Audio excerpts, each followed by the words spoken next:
Sometimes the richest man in the world can be the poorest soul alive. Boone Callahan had everything money could buy, but he'd lost everything that truly mattered. He owned more cattle than anyone in 3 territories, but his big ranch house echoed with nothing but memories. His wife Sarah was gone.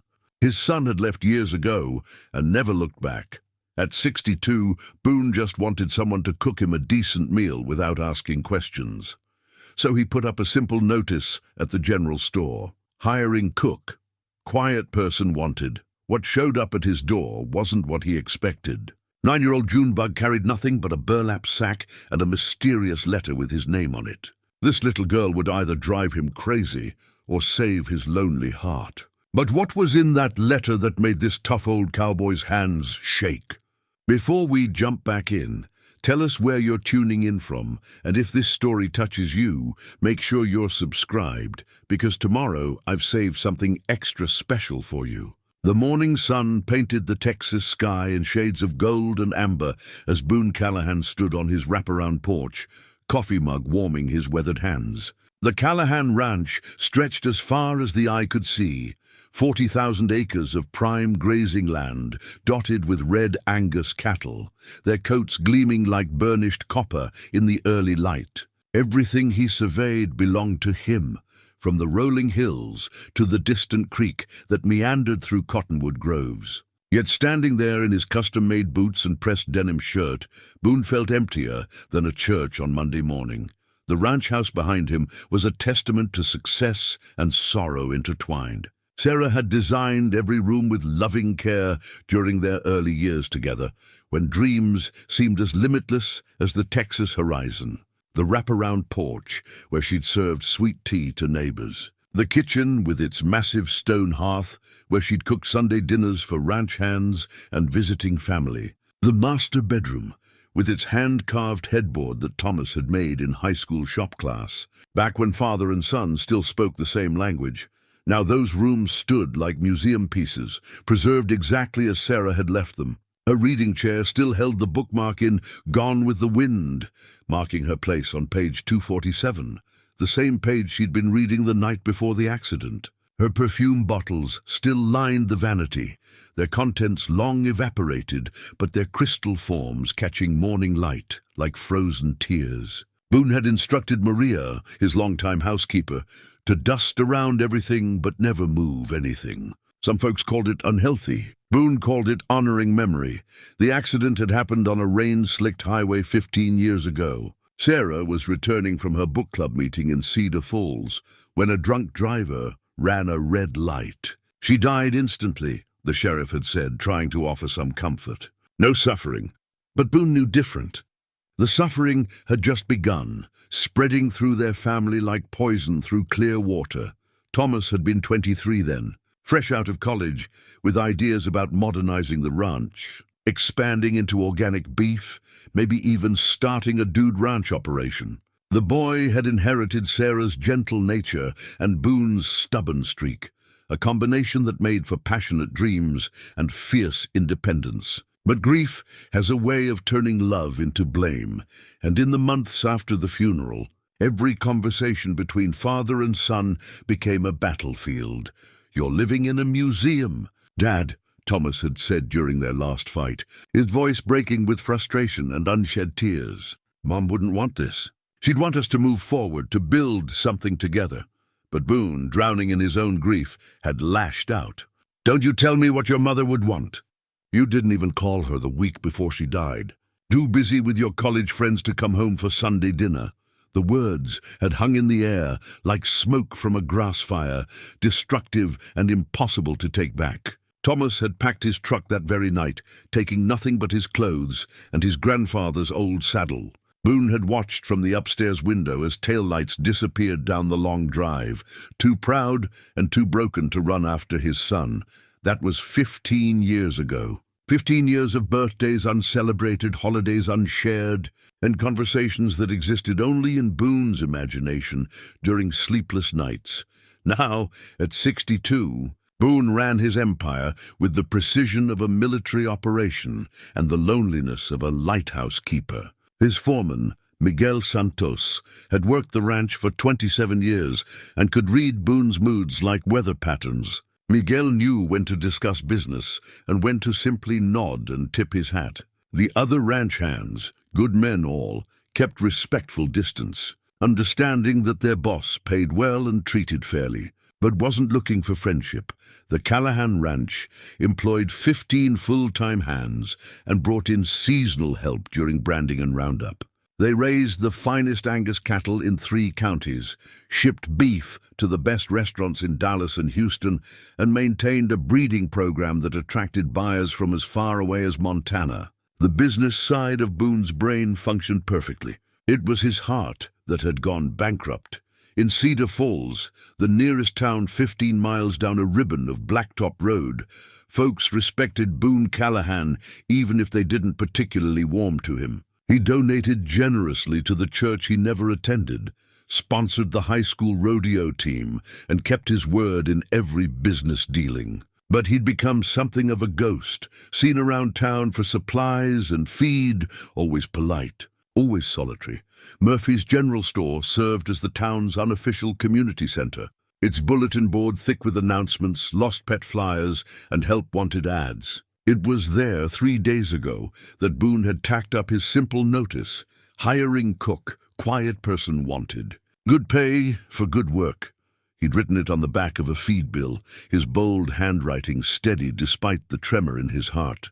What he needed was someone who could prepare simple, hearty meals without trying to make conversation over coffee or asking about the locked rooms upstairs. Someone who understood that some wounds were too deep for small talk to heal.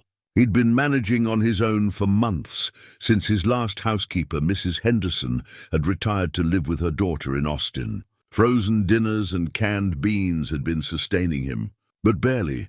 The kitchen had always been Sarah's domain, and later, briefly, Maria's.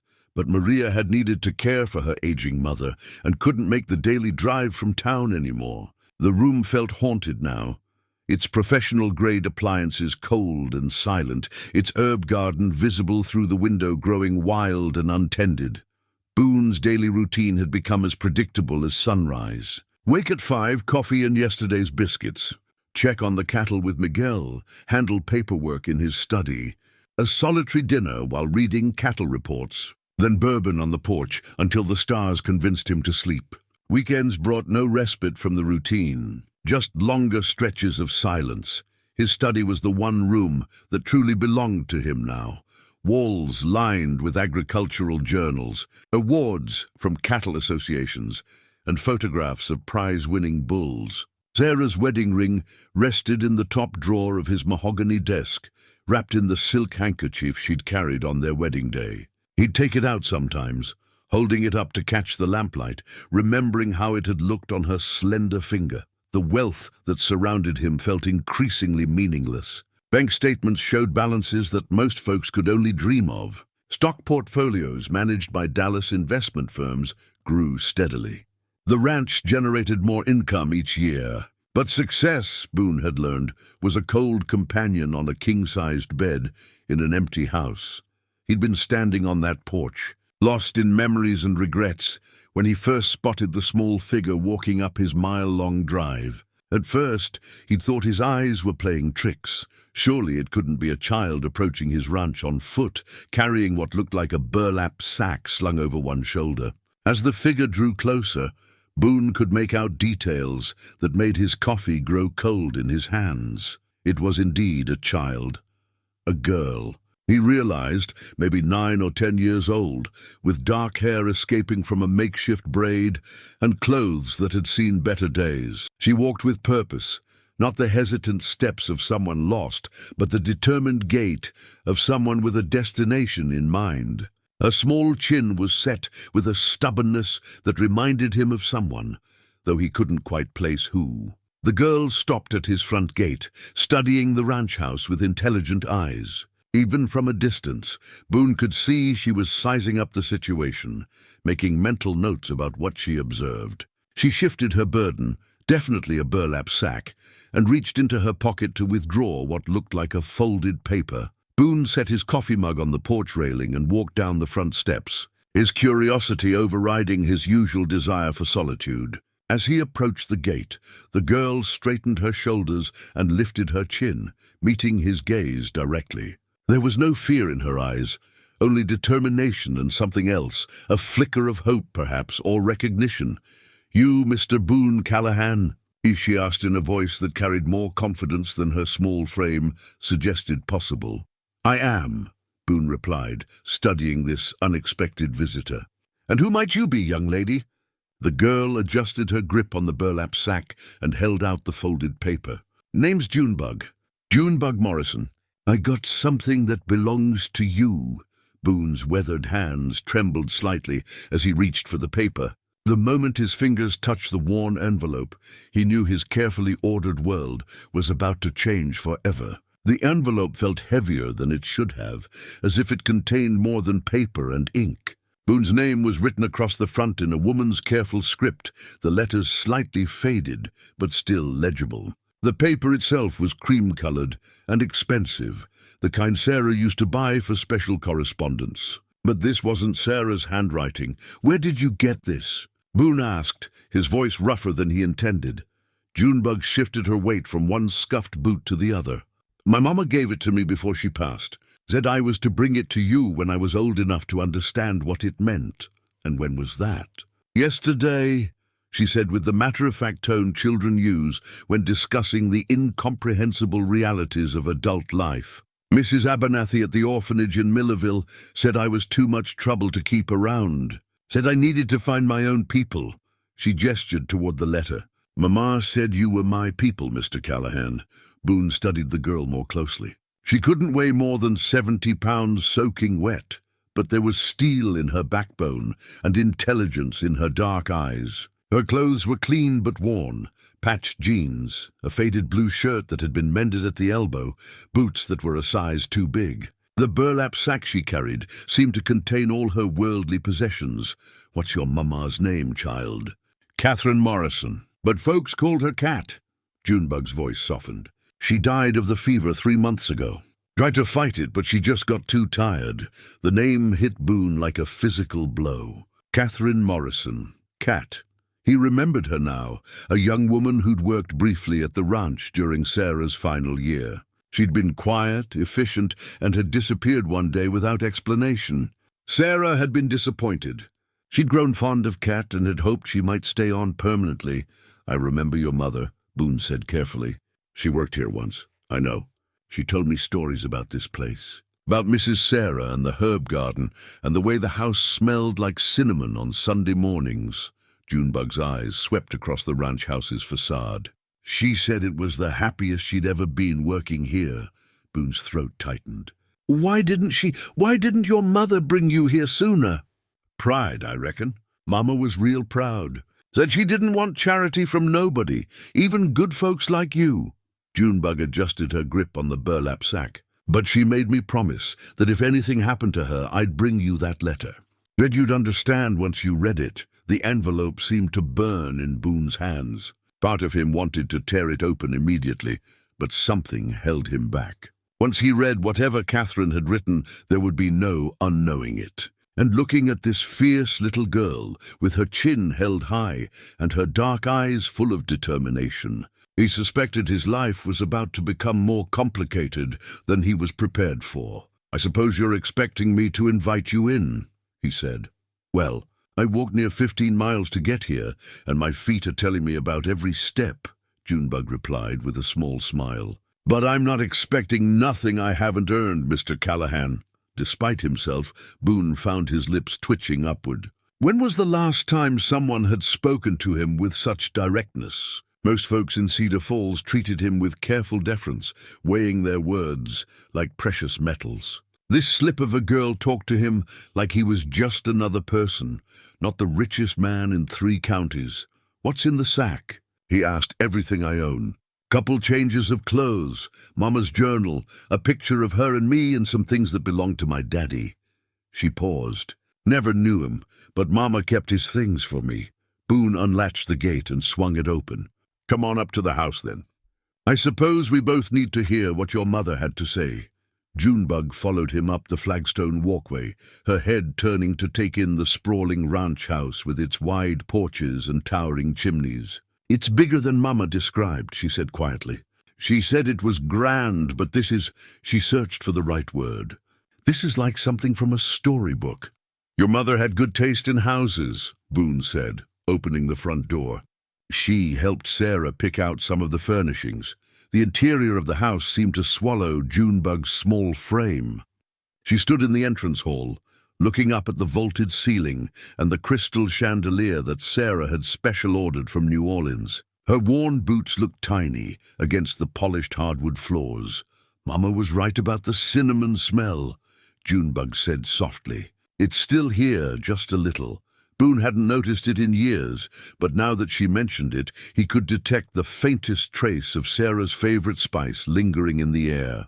"Kitchen's this way," he said, leading her down the hallway. "You hungry?" "Could eat a horse and chase the rider," Junebug admitted. The kitchen felt less intimidating than the formal living areas, with its warm wood cabinets and comfortable breakfast nook overlooking Sarah's overgrown herb garden. Boone gestured for Junebug to sit at the kitchen table while he rummaged through the refrigerator, coming up with cold roast beef, cheese, and day-old bread. "Not much of a cook myself," he admitted, setting the makings of sandwiches on the table. "That's why I put up that notice in town. Mama taught me to cook," Junebug said, already reaching for the bread. "Said a person who can feed themselves and others will never go hungry for long." Her small hands worked efficiently, assembling sandwiches with the confidence of someone who'd been preparing her own meals for quite some time. "How long were you at the orphanage?" Boone asked, accepting the sandwich she offered him. 2 months and 3 days. Mrs. Abernathy runs a tight ship, but she's got 14 kids and not much patience for questions. I ask a lot of questions." Junebug took a bite of her sandwich and chewed thoughtfully. "She said I was too independent for my own good. Said potential families want children who know their place. And what's your place, according to Mrs. Abernathy? Seen and not heard. Grateful and not curious. Helpful and not troublesome." Junebug's eyes flashed with indignation. "But Mama raised me to think for myself and speak up when something ain't right.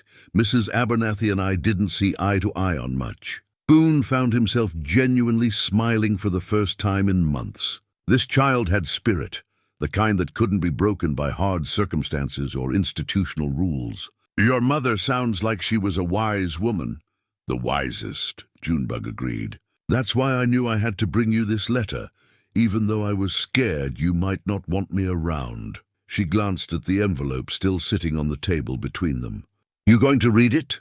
The moment of truth had arrived. Boone picked up the envelope, noting how the paper had been handled with care despite its age. His name was written in dark blue ink, and beneath it in smaller letters were the words, "When the time is right." "Junebug," he said slowly, "I want you to understand something. I don't know what your mother wrote in this letter. It might change things between us. It might not. But whatever it says, you have a place here tonight. You've walked 15 miles, and you're not walking anywhere else today." The girl's chin trembled slightly, but she nodded. "Thank you, Mr. Callahan. Mama said you were a good man, even when you were hurting." With hands that weren't quite steady, Boone opened the envelope and unfolded the letter inside. Catherine's careful handwriting filled 2 pages, and as he read the first few lines, the sandwich turned to sawdust in his mouth. "Dear Boone," it began, "if you're reading this, then I'm gone, and Junebug has found her way to you, as I always hoped she would. There are things I should have told you years ago, truths I kept hidden out of pride and fear. But now, facing my own mortality, I realize that some secrets do more harm than the truth ever could." Boone's hands began to shake as he continued reading, the words on the page rearranging everything he thought he knew about the past. Across the table, Junebug watched his face with the grave attention of a child who'd learned to read adult emotions for survival. The letter would wait. Some revelations were too large to absorb all at once. Boone carefully folded the pages and slipped them back into the envelope. "What does it say?" Junebug asked quietly. "It says," Boone replied, his voice thick with emotion, "that you and I have more in common than I realized. It says that sometimes the people we're meant to find take the longest roads to reach us. For the first time since arriving, Junebug looked like the child she was, uncertain, hopeful, and trying very hard not to cry. Morning came earlier than usual for Boone Callahan. He'd spent most of the night in his study, staring at Catherine's letter without reading it completely, nursing a glass of bourbon that had grown warm in his hands. Sleep, when it finally came, brought dreams of Sarah and half-remembered conversations with a young woman whose face he could barely recall. The guest bedroom down the hall from his own had been opened for the first time in years. Junebug had fallen asleep almost immediately after her head hit the pillow, exhausted from her long journey and the emotional weight of finding herself in a strange place. But Boone had heard her stirring before dawn, the soft pad of small feet on hardwood floors, and the careful opening and closing of doors as she explored her new surroundings. When he made his way to the kitchen at 5:30, he found her already there, standing on a wooden crate she'd apparently found in the pantry, scrambling eggs at the stovetop. Coffee was brewing, real coffee, not the instant stuff he'd been making do with, and bacon sizzled in the cast-iron skillet that hadn't been used since Maria left. "Morning, Mr. Callahan," she said without turning around. "Hope you don't mind me borrowing your kitchen. I'm used to earning my keep." "Just Boone," he said, settling into his usual chair at the breakfast table. "And you don't need to earn anything, child. You're my guest. Mama always said there's no such thing as a free meal," Junebug replied, expertly flipping the eggs. "Said the Lord helps those who help themselves, and helping yourself means helping others when you can." The kitchen smelled like a proper home for the first time in months. Boone watched this slip of a girl moving around his kitchen with surprising competence, reaching into cabinets and drawers as if she belonged there. She'd found Sarah's apron hanging in the pantry, a blue gingham thing that had been Sarah's favorite, and it hung nearly to her ankles. "How'd you know where everything was?" he asked. "Mama described this kitchen to me more times than I can count," Junebug said, sliding perfectly golden eggs onto 2 plates. "She said Mrs. Sarah kept the good dishes in the cabinet by the window and the everyday plates next to the stove. Said the coffee lived in the canister with the rooster on it, and the bacon was best when cooked slow and easy in the old iron skillet.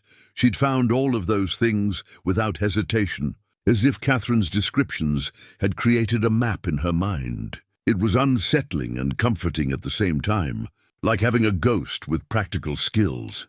"Your mama remembered this place well," Boone said, accepting the plate she offered. "She remembered everything about the people she cared about," Junebug replied, settling into the chair across from him with her own breakfast. "Said Mrs. Sarah was the kindest lady she ever knew, and you were the fairest boss a person could ask for. The eggs were perfect, fluffy and seasoned just the way Sarah used to make them. The bacon was crispy without being burnt, and the coffee was strong enough to wake the dead, but smooth enough to drink without sugar." Boone found himself eating with more appetite than he'd had in months. "Tell me about your mama," he said. "What was she like after she left here?" Junebug's face lit up with the special glow children get when talking about beloved parents. "She was strong. Strongest person I ever knew. We lived in a little house outside Millerville that she rented from Mr. Patterson. She took in sewing and mending for folks in town, worked at the diner during busy season, and grew the biggest vegetable garden you ever saw. Sounds like she kept busy. Always working. Always making sure I had what I needed. Never complained neither, even when things got tight." Junebug paused, her fork halfway to her mouth. "She used to sing while she worked. Had the prettiest voice, like birds in the morning. She'd sing the old songs, church hymns, folk songs her mama taught her, lullabies when I couldn't sleep." "Did she ever talk about coming back here?" The question seemed to surprise Junebug. She considered it carefully before answering. The way children do when they're trying to be truthful about complex adult emotions they don't fully understand. Sometimes she'd get this look in her eyes when she was sewing by the window, like she was seeing something far away. And she'd say things like, "I wonder how the herb garden's doing," or "I hope Mr. Boone's taking care of himself." But when I'd ask if we could visit, she'd just shake her head and say the past was the past, After breakfast, Boone showed Junebug around the ranch, partly out of courtesy and partly because he couldn't figure out what else to do with a 9-year-old girl who seemed determined to make herself useful. She followed him to the barn, where Miguel was checking on a mare who'd thrown a shoe the day before. "Miguel," Boone said, "I'd like you to meet Junebug. She's—" He paused, realizing he wasn't sure how to explain her presence. "She's Catherine Morrison's daughter." Miguel's weathered face broke into a smile of recognition. "Little Cat's daughter? Dios mío. I remember your mama, niña. She was a good woman, muy trabajadora, very hard-working. She helped my Elena with her English when she first came to this country. You knew my mama." Junebug's eyes widened with delight. "See, she was, how do you say, like family to us. When Elena was pregnant with our youngest, your mama brought soup every day for a week, when Elena was too sick to cook." Miguel's eyes misted slightly. "We were very sad when she left so suddenly. Elena cried for days as they toured the ranch." Junebug asked questions about everything: the cattle breeds, the grazing rotations, why some fields were left empty, how they decided which bulls to keep for breeding. Her curiosity was infectious, and Boone found himself explaining things he hadn't talked about in years, remembering why he'd fallen in love with ranching in the first place. "How many head of cattle you got?" she asked, shading her eyes with one small hand as she gazed across a pasture dotted with red Angus. "About 3,000 head, depending on the season," Boone replied. "These are some of the finest beef cattle in Texas. Mama used to say Texas cattle were tougher than nails and twice as stubborn." Junebug grinned. "Guess that makes them a good match for Texas ranchers." Despite himself, Boone laughed, a sound that surprised them both. When was the last time someone had made him laugh? He couldn't remember. They ended the tour at the old oak tree where Sarah was buried, a simple granite headstone marking her final resting place. Junebug grew quiet as they approached, instinctively understanding that this was sacred ground. "Mama told me about Mrs. Sarah," she said softly. "Said she was the kind of person who made everyone around her better just by being herself." "That she was," Boone agreed, his voice rough with emotion. "That she certainly was." Junebug reached into her pocket and pulled out something small and tarnished, a locket on a thin chain. She held it reverently, and Boone could see that it was old and well-worn, the kind of keepsake passed down through generations. "This was my mama's," she said, "and her mama's before that. Mama said it held the most precious things, pictures of the people you love most." She opened it carefully, revealing 2 tiny photographs. One showed a young woman with dark hair and kind eyes. Catherine, Boone realized. The other was harder to make out, faded with age. "That's my daddy," Junebug said, pointing to the second photograph. "Mama said he was a good man who made some bad choices. Said I shouldn't judge him too harsh, because life has a way of breaking even strong people sometimes." Boone studied the faded photograph, but the face was too unclear to make out any features. Still, something about the shape of the head, the set of the shoulders, seemed familiar. As they walked back toward the house, Junebug slipped her small hand into his. The gesture was natural, unconscious, and it hit Boone like a physical blow. When was the last time anyone had reached for him with simple affection? When had he last felt needed, not just for his money or his business acumen, but for himself? "Boone," she said the first time she'd used his name instead of the formal Mr. Callahan, "what are you going to do with me?"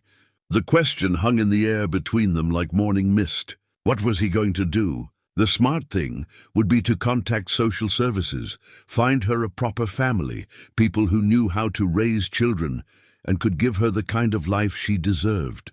But looking down into her upturned face, seeing the hope and trust in her dark eyes, Boone found himself thinking about Catherine's letter still sitting unread on his desk. Some secrets. Catherine had written, "Do more harm than the truth ever could." Maybe it was time to find out what the truth actually was. The afternoon sun was slanting through the upstairs windows when Junebug discovered Thomas's room. Boone had been in his study, wrestling with quarterly reports and trying not to think about the unopened letter, when he heard her gasp from somewhere above. He found her standing in the doorway of his son's bedroom. her small frame silhouetted against the preserved shrine to a childhood that had ended in bitter words and slammed doors. "I'm sorry," she whispered, backing away from the threshold. "I was just looking around and I didn't mean to—" "It's all right," Boone said, though his voice came out hoarser than he intended. "Come in if you want. It's just Thomas's room." The space looked exactly as it had 15 years ago. A single bed with a blue plaid comforter.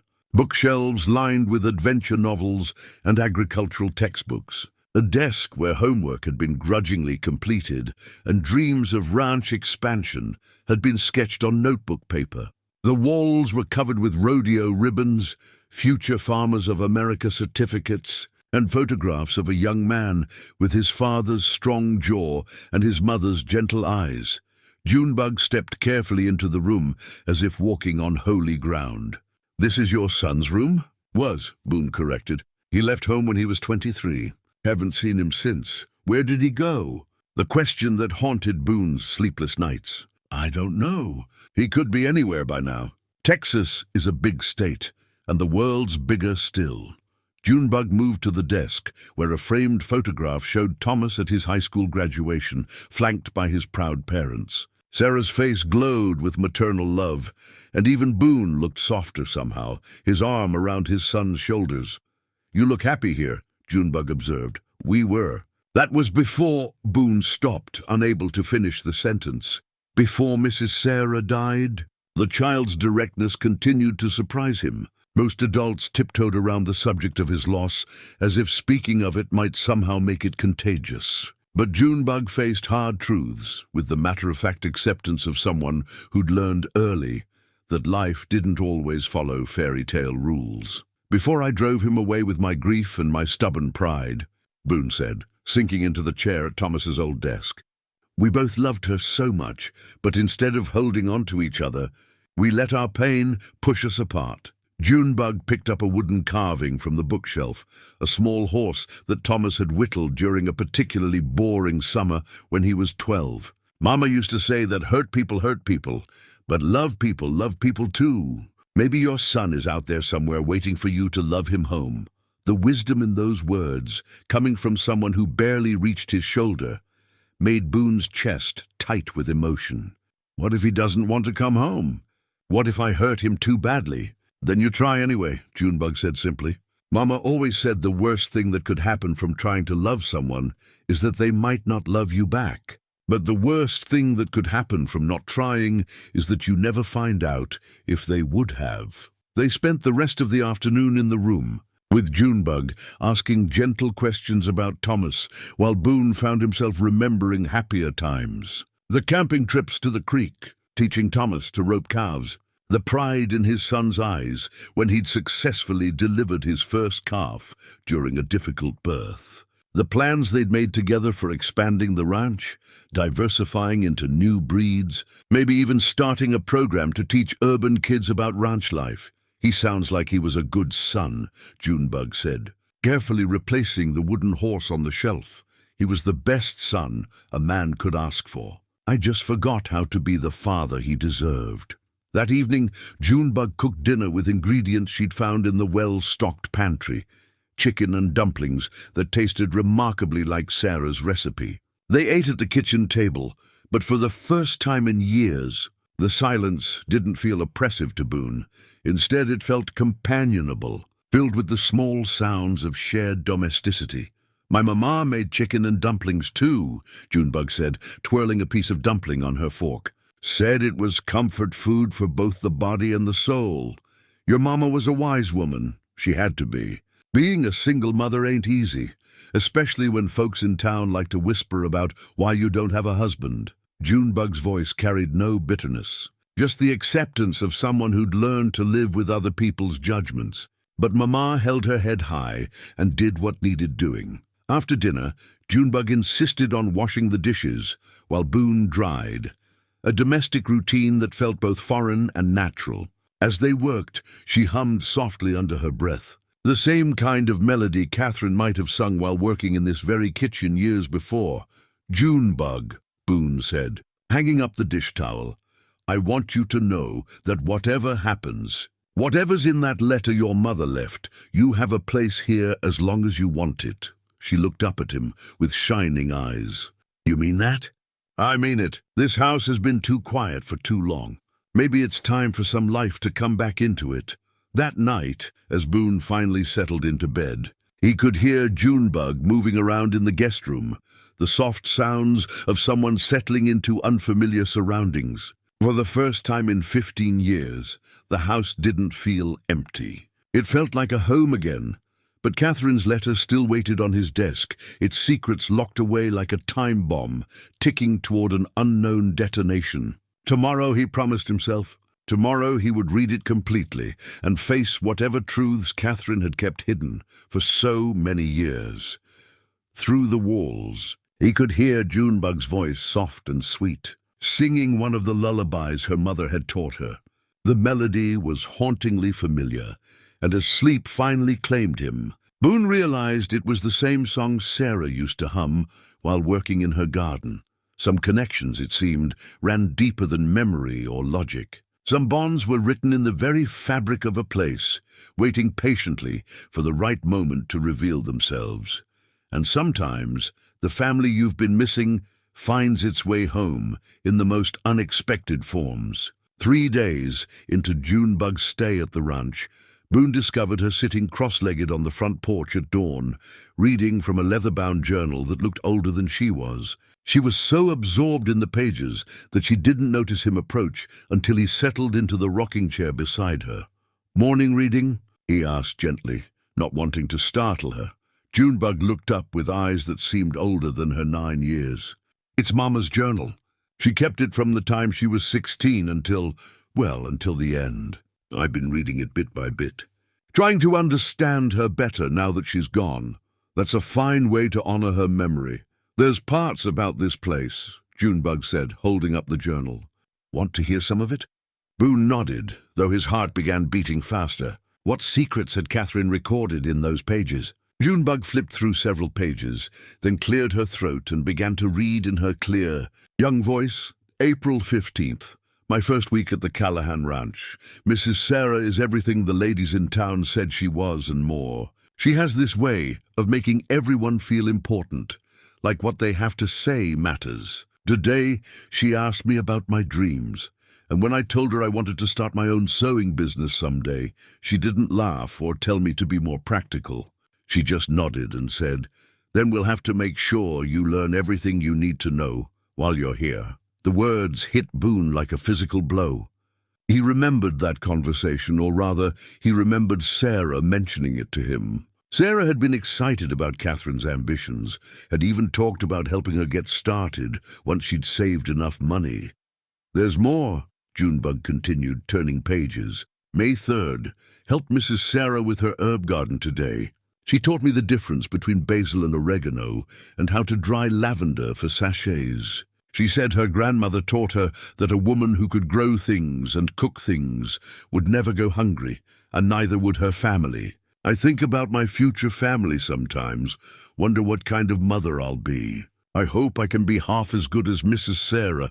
Boone's throat tightened. Sarah had loved that herb garden, had spent hours teaching anyone who was interested about the healing properties of different plants and the joy of cooking with fresh herbs. The garden had gone wild after her death, another casualty of his grief.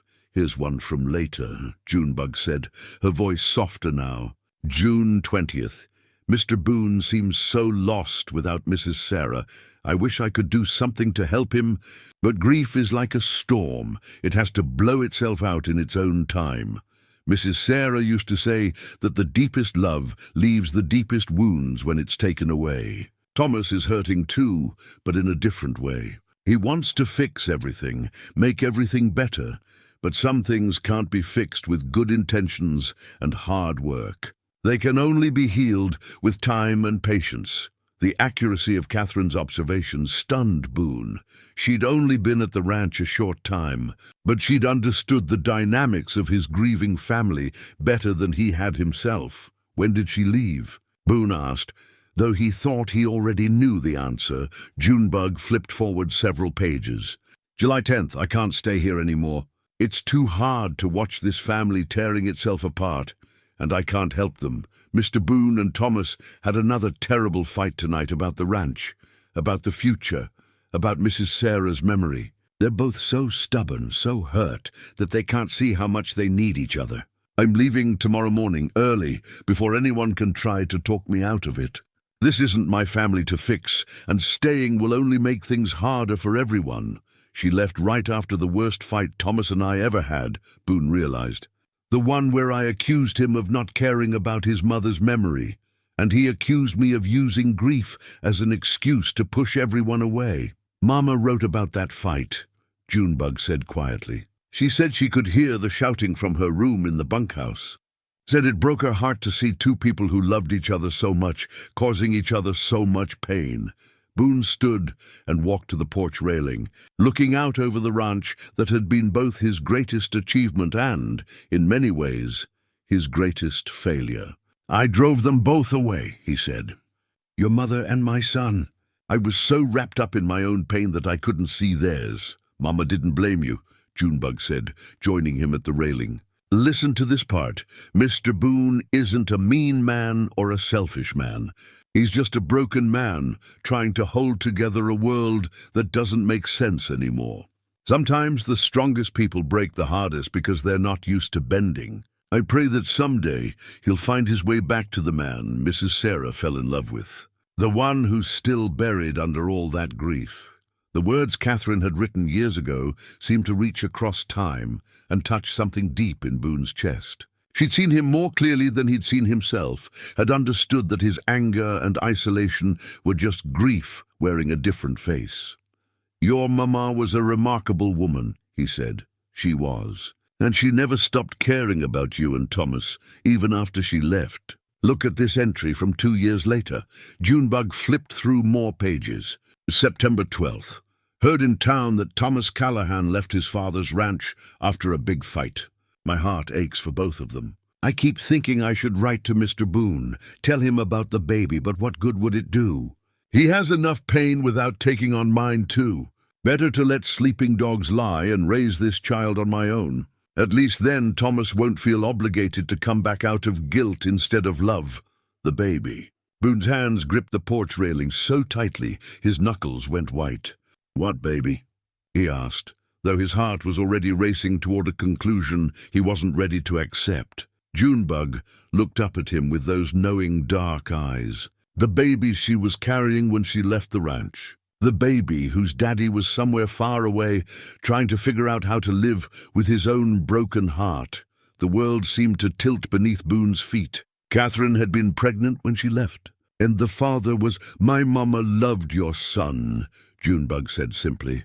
They found comfort in each other during a real hard time, but she knew he wasn't ready to be a father. Not then, not when he was carrying so much pain. So she made the hard choice to protect him from having to choose between duty and his own healing. Boone sank back into the rocking chair, his mind reeling. Thomas doesn't know? Never knew she was pregnant. Mama made sure of that. Junebug sat down beside him, her small hand finding his much larger one. She said a child should be wanted for themselves, not because their parents felt trapped by circumstances. And I'm Thomas's daughter, Junebug said quietly. Your granddaughter. Mama thought you deserved to know the truth, even if Thomas never could.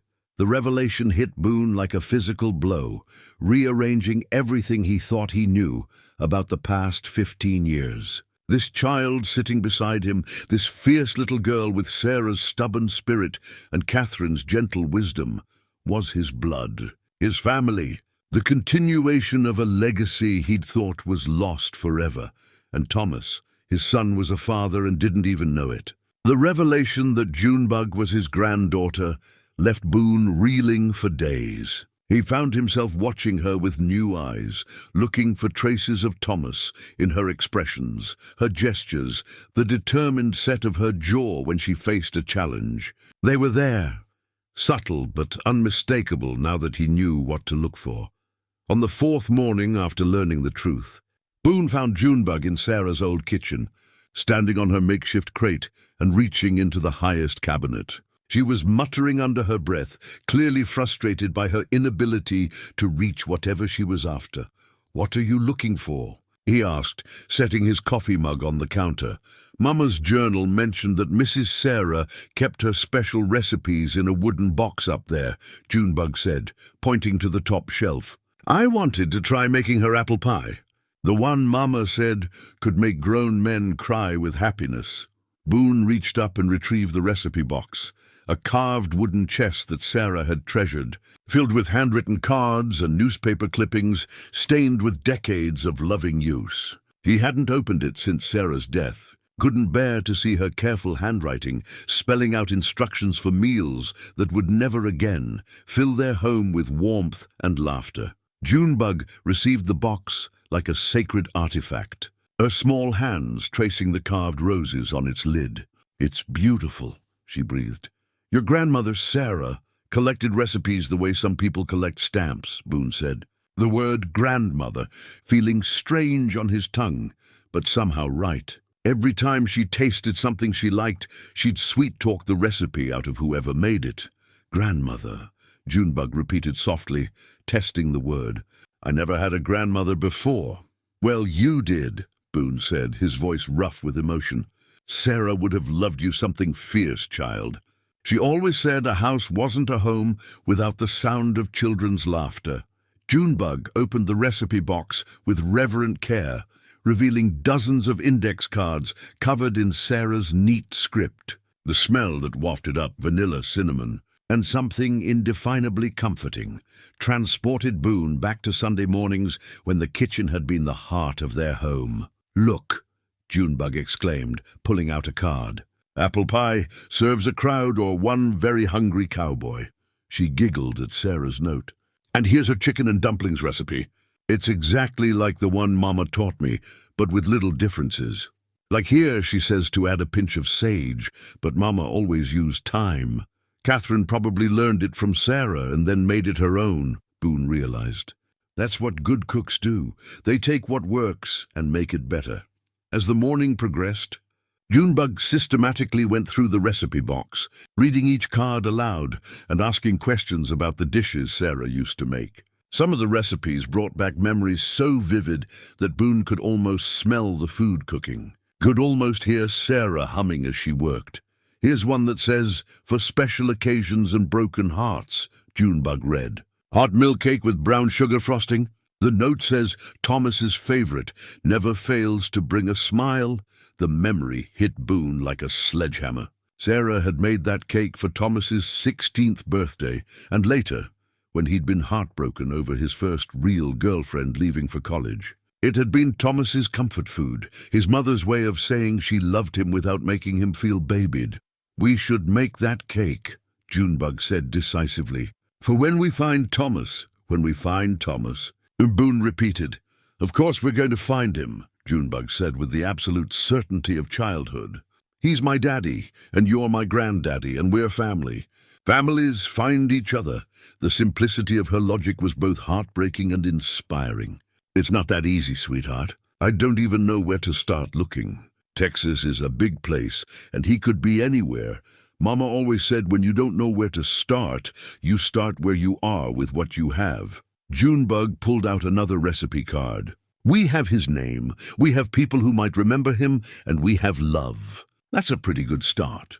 That afternoon, Boone made his first tentative inquiries. He called the feed store in Cedar Falls, the bank where the ranch did business, the veterinarian who'd known Thomas since he was a boy. Most had heard nothing, but Dr. Martinez remembered hearing that Thomas had worked for a time at the Rodriguez Ranch over in Brewster County. That was maybe 6 years ago, Dr. Martinez said over the phone.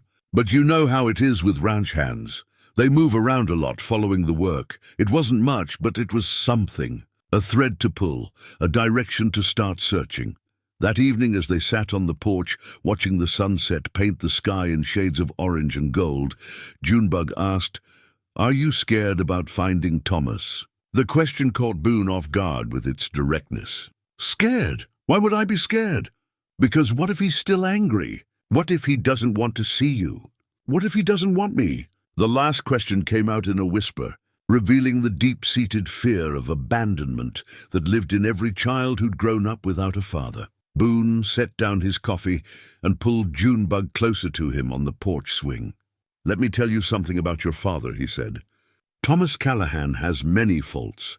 He's stubborn as a mule, proud as a peacock, and he's got a temper that can flare up like summer lightning. But he's not cruel, and he's not the kind of man who'd turn his back on his own child, but he turned his back on you. That's different. I earned his anger with my own stubborn pride and harsh words. But you're innocent in all this. You're a gift he doesn't even know he has."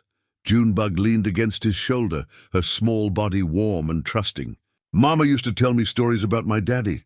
She never told me his name, but she said he was brave and strong and had a good heart. She said he was just lost for a while, but that lost people sometimes find their way home when they're ready.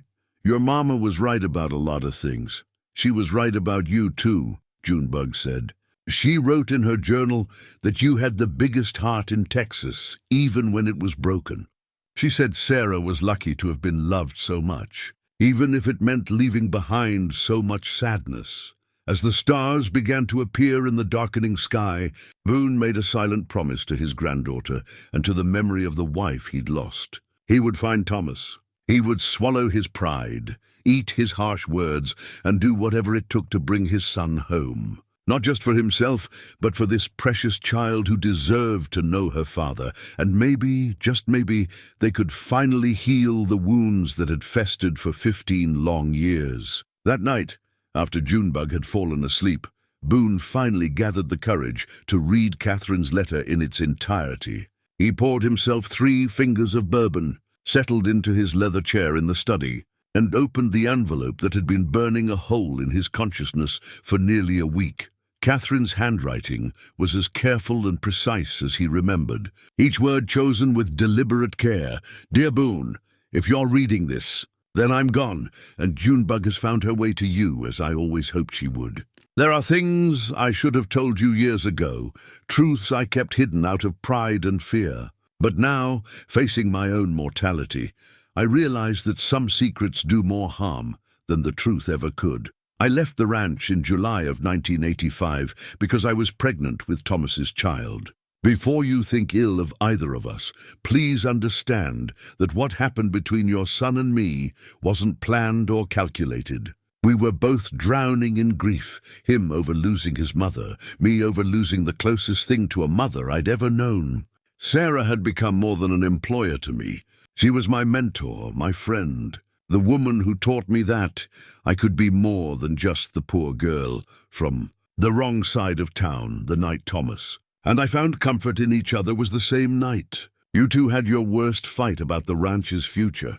He came to the barn afterward crying like his heart was broken, saying he'd lost both his parents in one night, his mother to death and his father to grief. I was there mucking stalls, crying myself because I'd heard the shouting and knew that family I'd come to love was tearing itself apart. We held each other that night, 2 lost souls trying to find some warmth in a world that had suddenly gone cold. It wasn't love in the storybook sense, but it was human connection when we both desperately needed it. And yes, it was more than either of us was wise enough to handle at 23 and 19, respectively.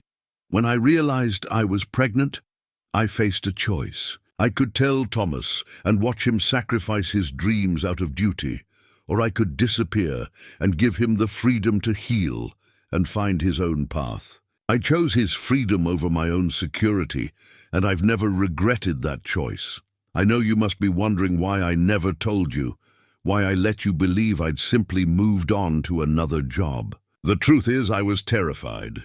Terrified you'd blame me for taking advantage of your son's grief. Terrified you'd think I'd seduced him for his money or his name. Terrified you'd take my baby away because you had resources I could never match. But mostly, I was terrified because I knew that if I stayed, if I let you help me raise Thomas's child, you'd never stop hoping he'd come home to claim us. And Thomas needed to come home for the right reasons, because he'd forgiven you and himself, not because he felt trapped by circumstances. So I left.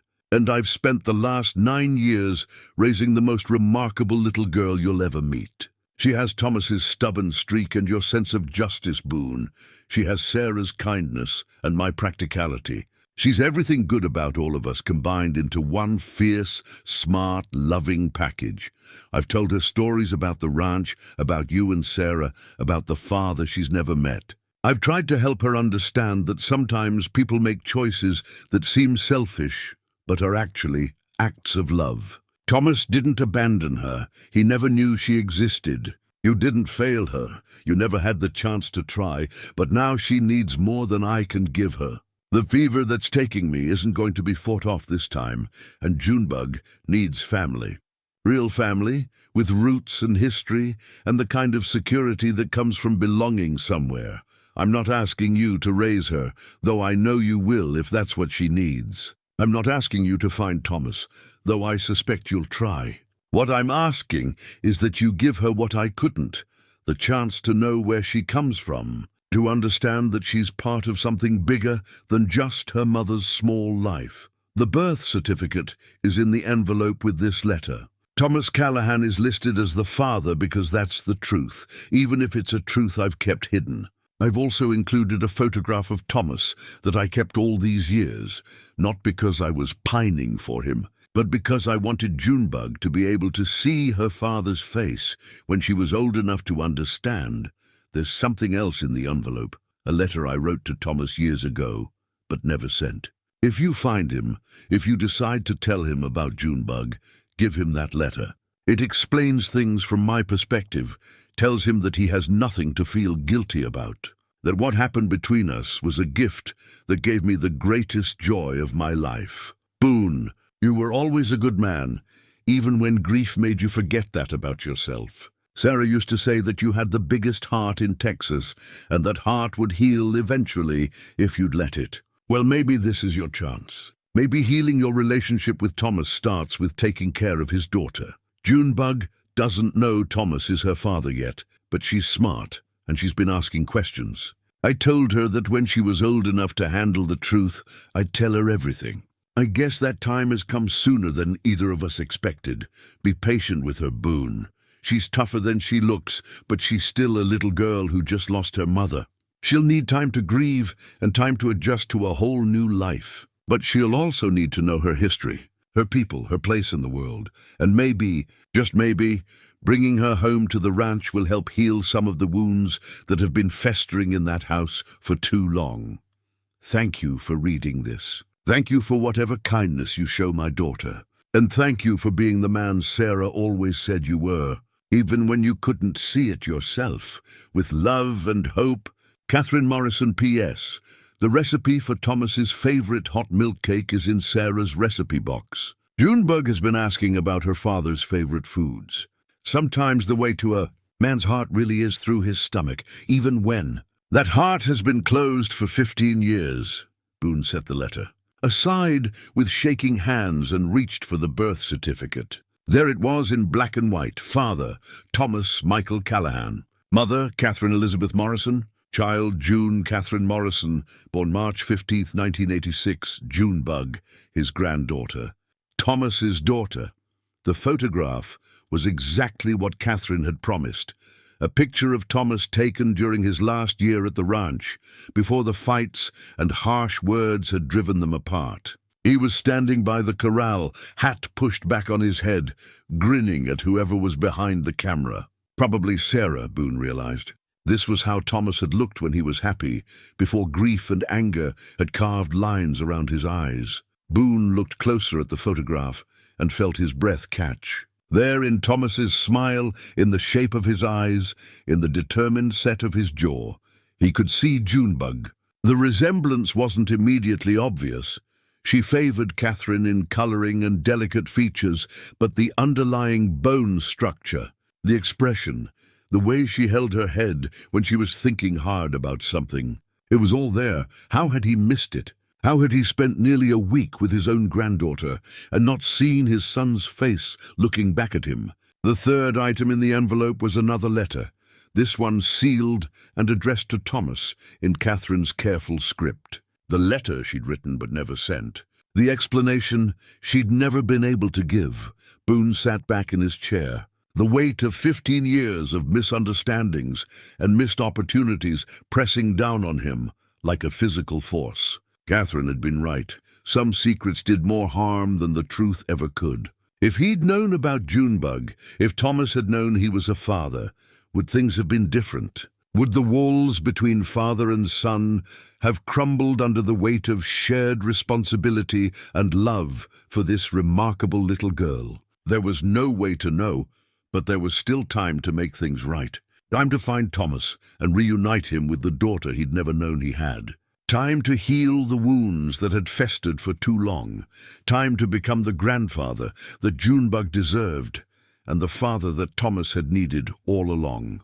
Tomorrow, the real work would begin. Tomorrow, he would start the search that would either bring his family back together or confirm that some bridges, once burned, could never be rebuilt. But tonight, he would sit with Catherine's letter and remember the young woman who'd made the hardest choice a mother could make, putting her child's needs above her own desires. Even when it meant facing an uncertain future alone, Catherine Morrison had been braver than any of them. It was time for the rest of them to find that same courage. The search for Thomas began in earnest the next morning. Boone sat in his study, surrounded by phone books, old ranch records, and a map of Texas marked with pins, indicating every lead, no matter how slim.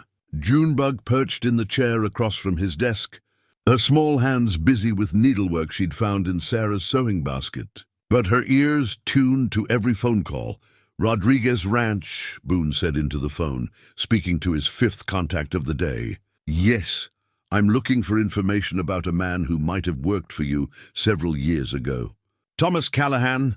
Junebug looked up from her embroidery, hope flickering in her dark eyes. "He did work there." "When was that?" Boone grabbed a pen, scribbling notes. 2018 to 2020. Did he say where he was going when he left? A pause. "The Henderson spread outside Marfa. Thank you kindly." He hung up and turned to Junebug with the first real smile he'd worn in days. "We've got a trail, sweetheart. Your daddy worked at the Rodriguez place for 2 years, left in good standing. The foreman remembered him as one of the best hands they'd ever had.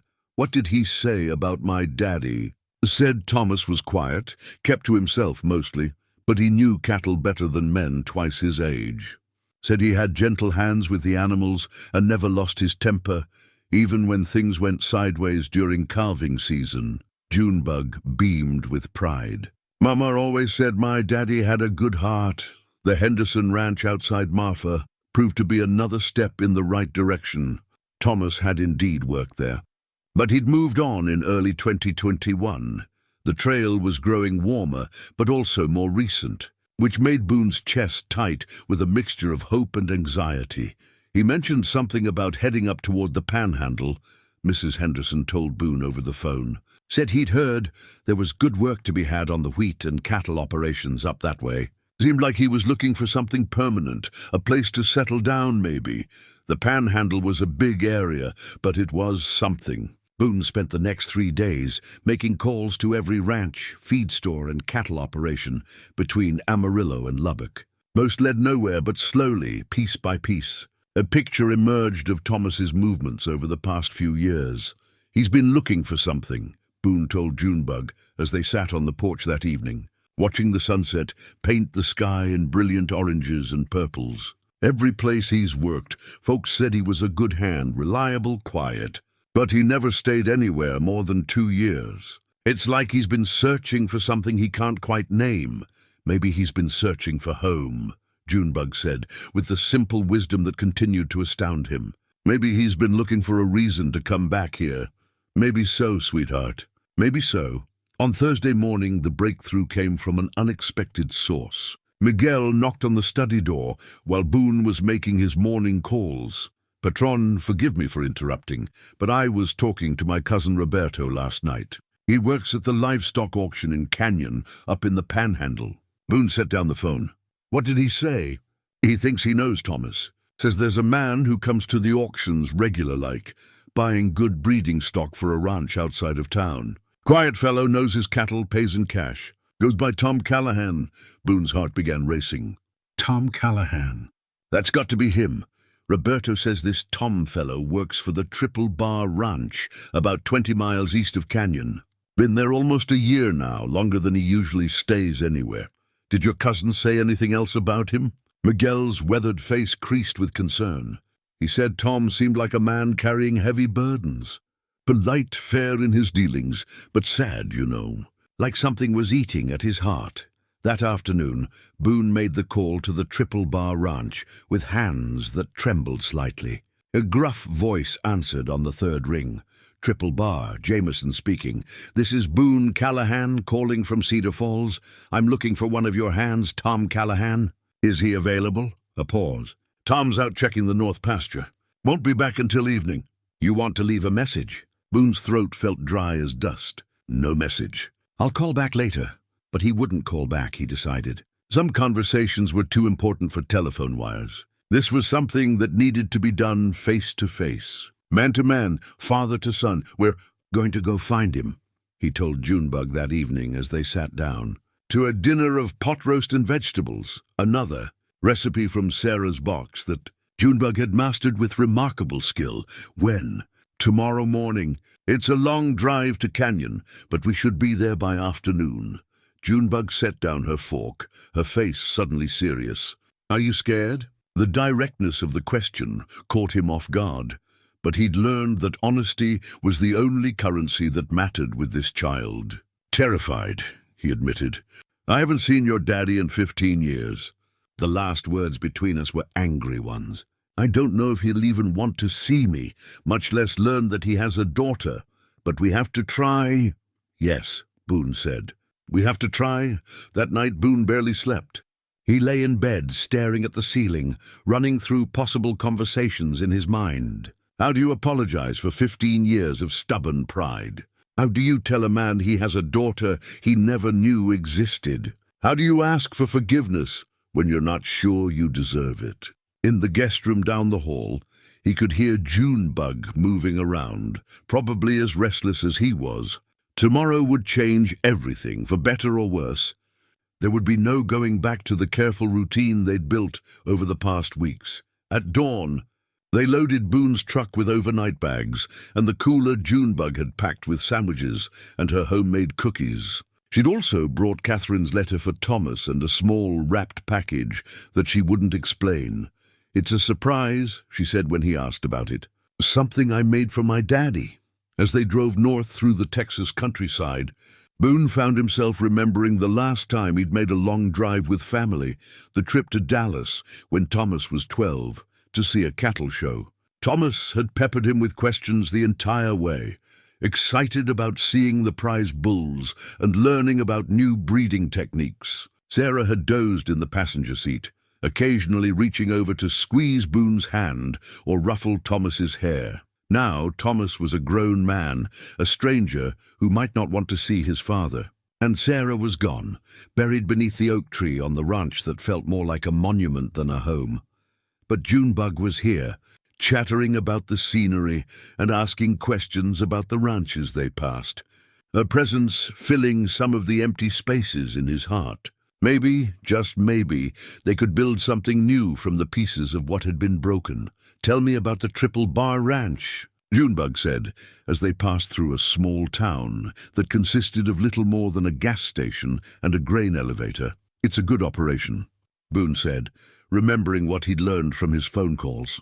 They run about 1,500 head of cattle, mostly Angus and Herefords. The owner, Jake Jameson, has a solid reputation. If Thomas has been there almost a year, it means he's found something worth staying for, or someone worth staying for. The thought had occurred to Boone as well. Thomas was 38 now, certainly old enough to have found love, maybe even started a family of his own. The idea of having more grandchildren was both thrilling and terrifying. What if Thomas had built a life that didn't have room for the father who'd driven him away? As they neared Canyon in the early afternoon, Boone pulled the truck into a roadside diner. They needed to eat something, and he needed time to gather his courage for what lay ahead. You ready for this, sweetheart? He asked Junebug as they sat in a red vinyl booth, picking at their chicken-fried steak. I've been ready my whole life, she said simply. The question is, are you ready to be my granddaddy and Thomas's daddy at the same time?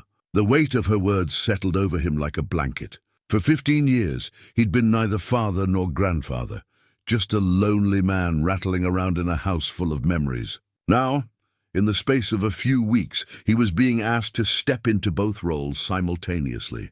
To be the family patriarch he'd once been, but had forgotten how to be. "I don't know if I remember how," he admitted. "Then we'll figure it out together," Junebug said, reaching across the table to pat his weathered hand with her small, warm one. "That's what families do, isn't it?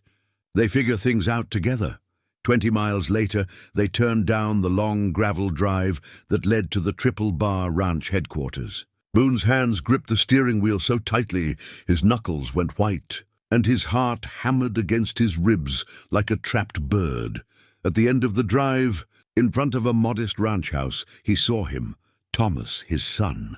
15 years older, with lines around his eyes and silver threading through his dark hair, but unmistakably the boy who'd once followed him around the ranch, asking a million questions about cattle and life and the meaning of being a man. Thomas looked up at the sound of the truck, shading his eyes with one hand. Even from a distance, Boone could see the moment of recognition, the shock that straightened Thomas's shoulders and froze him in place. "There he is," Boone whispered. "There's my daddy," Junebug said. Her voice filled with wonder and nervous excitement. The moment of truth had arrived. Thomas Callahan stood frozen beside the corral fence, a halter rope dangling from his hands as he stared at the approaching truck. 15 years had changed him. His shoulders were broader, his face more weathered, and there were lines around his eyes that spoke of hard work and long days in the sun.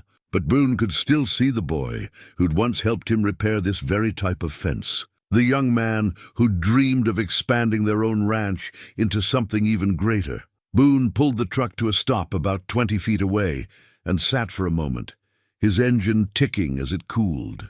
Thomas hadn't moved, hadn't taken his eyes off the vehicle. There was no welcome in his posture, but there was no hostility either. Just the careful stillness of a man who'd learned to guard his emotions. "That's really him," Junebug whispered, pressing her face to the passenger window. "That's your daddy," Boone confirmed, his voice rough with emotion. "He looks like the picture Mama kept, just older." "He looks like his mother around the eyes," Boone said, remembering Sarah's gentle expression in their son's more mature face. Slowly, Boone opened the driver's door and climbed out, his boots crunching on the gravel. Thomas still hadn't moved, but Boone could see recognition warring with disbelief in his son's face. "Hello, Thomas," Boone said, his voice carrying across the space between them. "Dad." The word came out cracked, uncertain, as if Thomas couldn't quite believe what he was seeing. "What are you doing here?" Before Boone could answer, Junebug scrambled out of the passenger side of the truck, her small boots hitting the gravel with determination. She walked around to stand beside Boone, tilting her head back to look up at Thomas with undisguised curiosity. Thomas's gaze shifted to the little girl, and Boone saw confusion flicker across his features. "Who?" "This is Junebug," Boone said, his hand resting protectively on his granddaughter's shoulder. "Junebug Morrison. She's got something to tell you, son. Something important."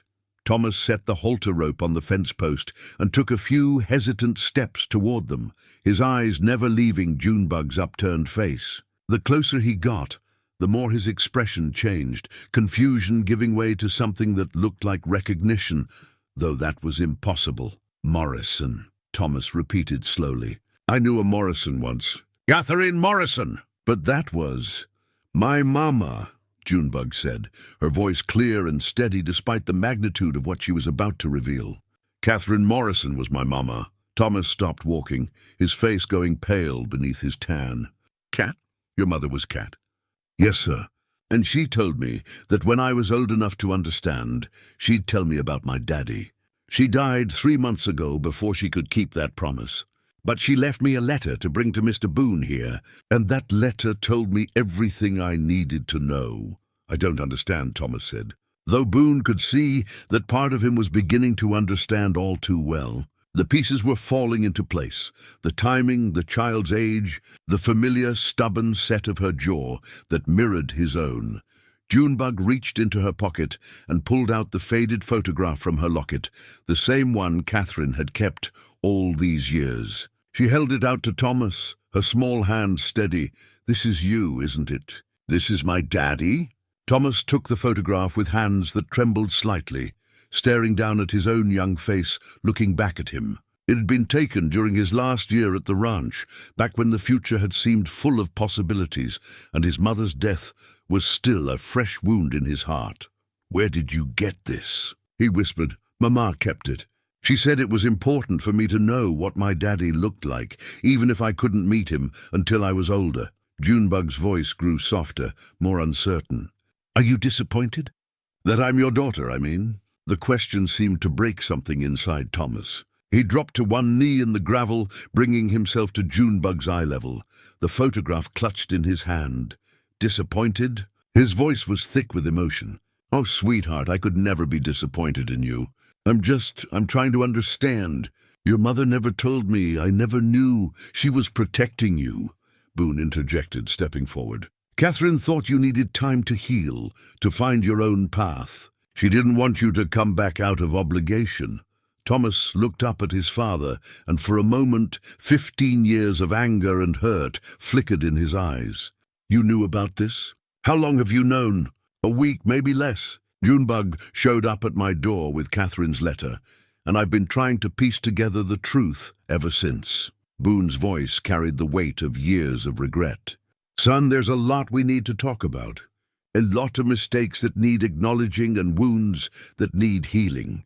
Thomas stood slowly, his eyes moving between his father and the little girl who'd just turned his world upside down. "I have a daughter," he said, as if testing the words. "You have a daughter," Boone confirmed. "And she's been looking for her daddy her whole life." "I brought you something," Junebug said shyly, reaching into her other pocket and pulling out the small, wrapped package she'd carried from the ranch. "I made it myself from a picture Mama showed me." With trembling fingers, Thomas unwrapped the gift to reveal a small wooden carving, a horse similar to the ones he used to whittle as a boy, but crafted with the careful precision of someone who'd put their whole heart into the work. "Mama said you liked to carve things when you were young. I learned how, thinking maybe someday I could show you." Junebug's voice was barely above a whisper. "Do you like it?"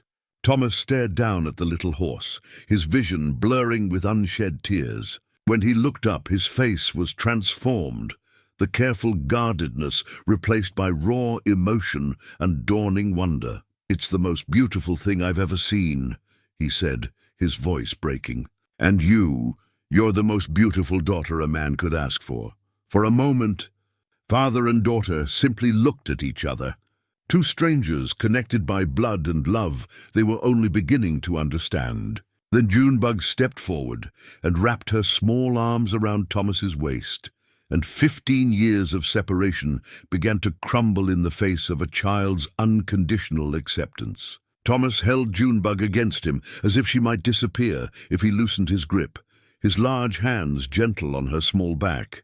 Over her head, his eyes met Boone's, and for the first time in 15 years, there was no anger there.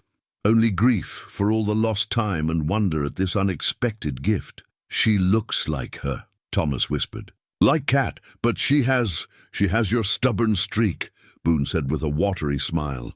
"And your mother's kind heart, and your sense of justice, according to Catherine's letter," Junebug added, pulling back to look up at her father. "She wrote all about you, about how you wanted to make the ranch better, how you cared about doing right by people." Thomas looked confused. "Catherine wrote about me?" Boone reached into his jacket pocket and withdrew the sealed envelope, the letter Catherine had written years ago, but never sent. "She left this for you.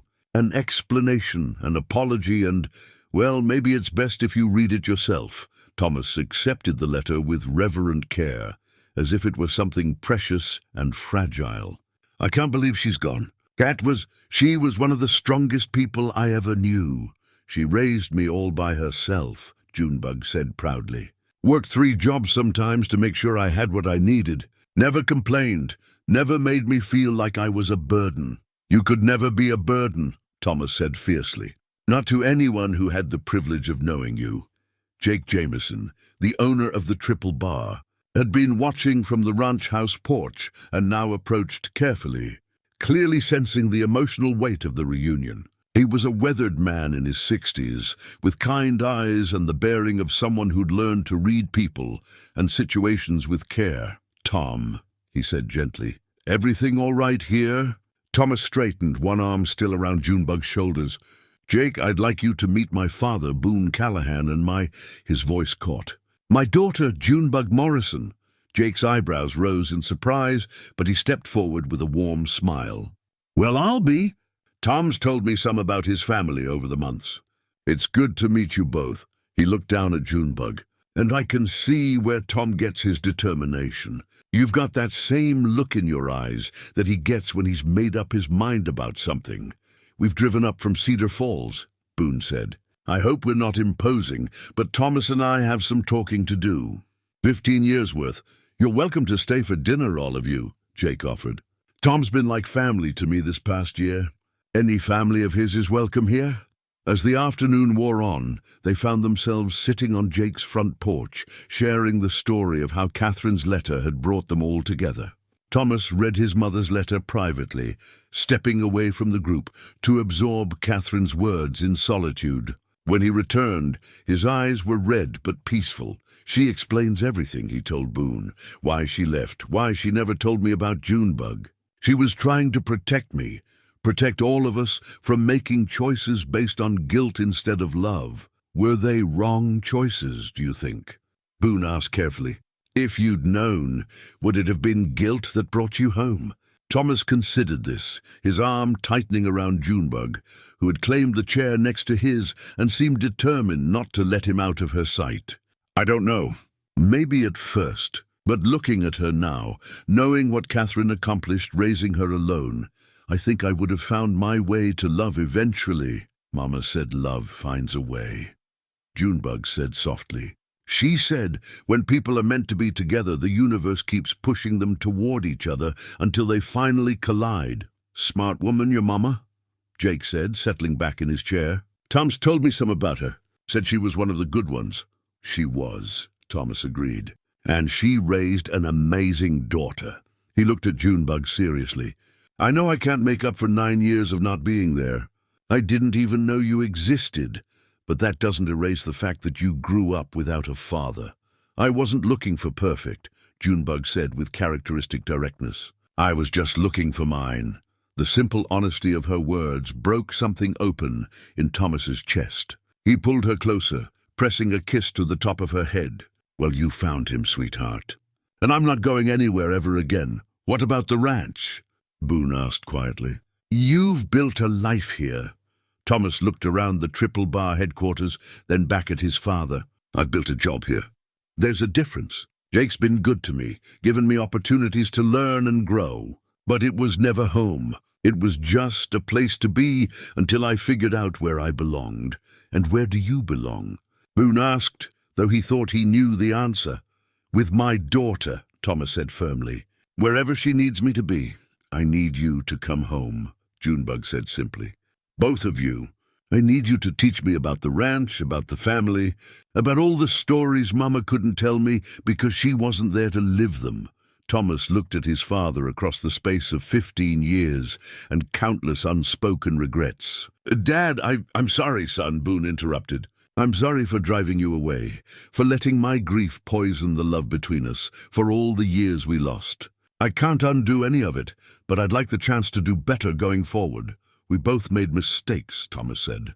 "We were both hurting, both trying to honor Mom's memory in our own stubborn ways. Maybe it's time to honor it together." As the sun set over the panhandle, painting the sky in brilliant oranges and purples, 3 generations of Callahans sat together on that porch, planning a future that none of them had dared to hope for just days before. Tomorrow, Thomas would give Jake his notice and begin packing for the journey home. Tomorrow, they would start the long process of rebuilding trust and creating new memories to replace the painful ones. But tonight, they were simply a family, imperfect, complicated, wounded, but whole at last. 6 months later, the Callahan Ranch was alive with sounds it hadn't heard in 15 years. Laughter echoed from the kitchen where Junebug was teaching Thomas how to make Sarah's apple pie. their voices mixing in the comfortable banter of people who belong together. The herb garden that had grown wild after Sarah's death now flourished under Junebug's careful tending. With neat rows of basil, oregano, and the lavender that Sarah had loved so much, Boone stood on the front porch in the early morning light, coffee warming his hands as he watched his son check the fence line in the east pasture. Thomas moved with the easy confidence of someone who was home, his posture relaxed in a way it hadn't been during all those years of wandering. He'd bought into the ranch as a full partner, bringing fresh ideas and modern techniques that complemented Boone's decades of experience. The sound of bare feet on wooden floors announced Junebug's approach. She appeared at Boone's side, still in her nightgown, but clutching a steaming mug of hot chocolate that she'd learned to make with Sarah's recipe. "Morning, Granddaddy," she said, settling into the porch swing beside his chair. The title still made Boone's chest tight with emotion every time she said it. "Morning, sweetheart. You're up early. Daddy's taking me to town today to pick up the new sign." She grinned with excitement. "I can't wait to see it installed." The sign had been Junebug's idea, a replacement for the old Callahan ranch marker that had weathered and faded over the years. The new one would read Callahan Family Ranch, with all three of their names carved below: Boone, Thomas, and June Catherine Callahan. Thomas had legally adopted Junebug the month before, giving her his name and all the security that came with it. "It's going to look fine," Boone said, remembering the day they'd all gone to the sign maker together, Junebug bouncing between them as she supervised every detail of the design. Miguel appeared from the direction of the barn, his morning rounds complete. The foreman had aged visibly during Boone's lonely years, but the return of Thomas and the arrival of Junebug had put new spring in his step. He'd taken particular joy in teaching the little girl about the horses, and she'd proven to have natural seat and gentle hands. "Buenos dias, patron," Miguel called up to the porch. "The new calves are doing well. Thomas wants to know if you'll come look at the Angus bull when you have time. Tell him I'll be down directly," Boone replied. It still amazed him how naturally they'd fallen back into working together, father and son, complementing each other's strengths as if the 15-year gap had never existed. "Can I come too?" Junebug asked, already knowing the answer. She'd become fascinated by every aspect of ranch operation, asking endless questions and absorbing information like a sponge. "Course you can. But finish your chocolate first." As Miguel headed back toward the barn, Junebug swung her legs from the porch swing, her bare toes just barely touching the wooden floor. "Granddaddy, do you think Mama knows? About all this, I mean. About Daddy coming home and us being a family?" The question caught Boone off guard, but he'd learned that Junebug's spiritual curiosity deserved honest answers. "I think she knows," he said carefully. "And I think she's proud of the brave thing you did, bringing that letter to me. Sometimes I dream about her," Junebug said softly. "In the dreams, she's young again, like in the pictures. And she's cooking in our kitchen with Grandma Sarah. They're laughing about something, and when I try to ask them what's so funny, they just smile and tell me I'll understand when I'm older." Boone felt tears prick at his eyes. "That sounds like something your grandmother would say. She always said the best gifts came with time and patience. Daddy says I have her smile. Grandma Sarah's, I mean. You do.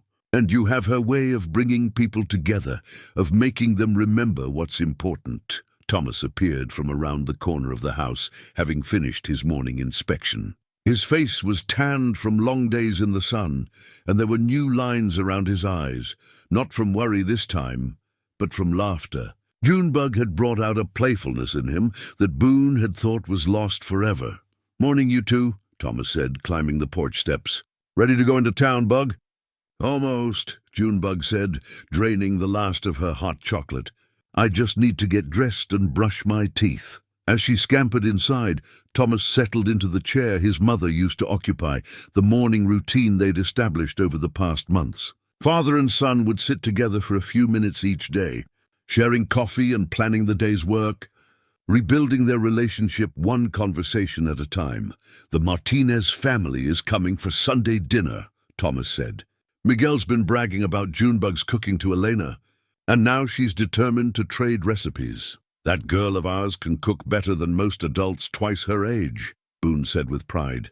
She gets that from Catherine. Cat always could make something wonderful out of whatever she had on hand. Thomas's voice still carried sadness when he spoke of Junebug's mother, but it was the gentle sadness of gratitude now, not the sharp pain of regret. She left us quite a gift, Boone said, the greatest gift I could have imagined. Thomas looked out over the ranch that would someday be Junebug's inheritance. Sometimes I wonder what would have happened if Catherine had told me about Junebug from the beginning. Would we have made different choices? Probably, Boone admitted. But they wouldn't necessarily have been better choices. Catherine understood something that took us 15 years to learn, that a family held together by obligation isn't really a family at all. And now? Boone smiled, watching as Junebug emerged from the house in jeans and boots, her dark hair braided and her face bright with excitement for the day ahead. Now we're choosing each other every day. That's what makes us strong. Thomas stood as his daughter approached, automatically reaching out to check that her boots were properly laced, a father's gesture that had become second nature in just a few months. "Ready, sweetheart?" "Ready, Daddy."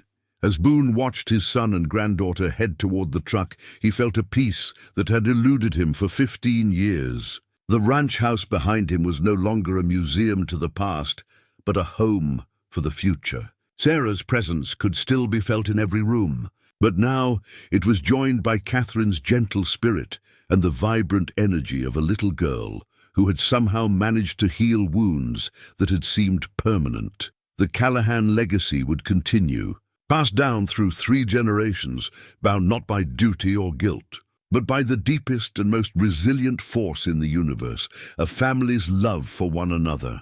And somewhere in the kitchen, on a shelf next to Sarah's recipe box, sat a photograph of 4 people, Boone, Thomas, Junebug, and Catherine, taken at the county fair just weeks after Thomas's return home. In the picture, they looked like what they'd become, a family that had found its way back to each other through loss, forgiveness, and the simple but profound act of choosing love over fear. The sun was fully up now, painting the Texas sky in shades of gold and promise. It was going to be a beautiful day,